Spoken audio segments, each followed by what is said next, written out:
امام بخاری مصافحے کا باب باندھے. کیا باب باندھے صاحب؟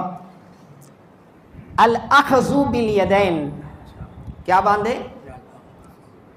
دو ہاتھوں سے پکڑنا، دو ہاتھوں سے پکڑنا. اس کے بعد حضرت عبداللہ ابن مبارک بہت بڑے محدث ہیں، ان کا اور ایک تابعی کا قول ذکر کرے کہ میں ان سے کلتا یدیہ، دونوں ہاتھوں سے مصافحہ کیا. سمجھ میں؟ اس کے بعد حدیث لائے. حدیث میں کیا ہے معلوم؟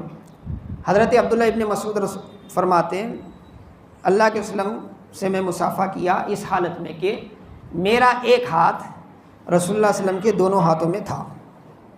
یہ حدیث سے امام بخاری کو کیا سمجھ میں آیا؟ دو ہاتھ سے مصافحہ کرنا سمجھ میں آیا.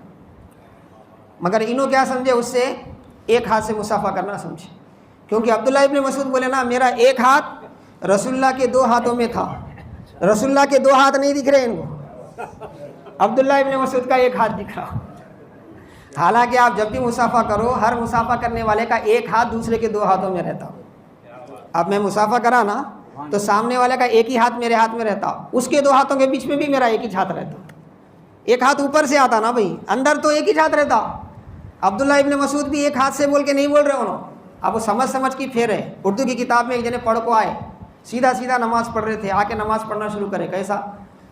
ہل کو ادھر ادھر یوں پہلے پڑھتے تھے، اب کم ہو گئے ویسا ہمارے پاس، کیونکہ ویٹ اتنا پڑ رہا، ٹھہرنا جو مشکل ہے، ہلنا کہاں ہے. تو ایک جنے بلا کے وہ پوچھے بھائی یہ کیا تم ہل کے نماز پڑھ رہے نا؟ ہے کتاب میں ہے. کہاں ہے کتاب؟ لائے.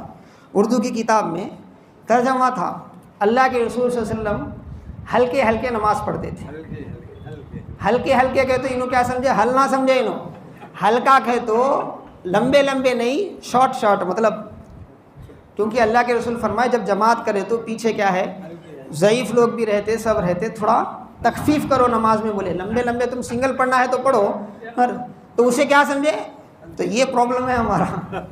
پورا علم بھی نہیں معلوم رہتا، اصول بھی نہیں معلوم رہتا، امام اعظم ابو حنیفہ سے چیلنج کرنے نکل جاتے ہیں. تو یہ بیوقوفی چھوڑ کے سالہ ختم ہو جا رہے ہیں، خبر کو جا رہے ہیں، ابھی ہم بنیادی چیزیں سیکھنے تیار نہیں ہیں.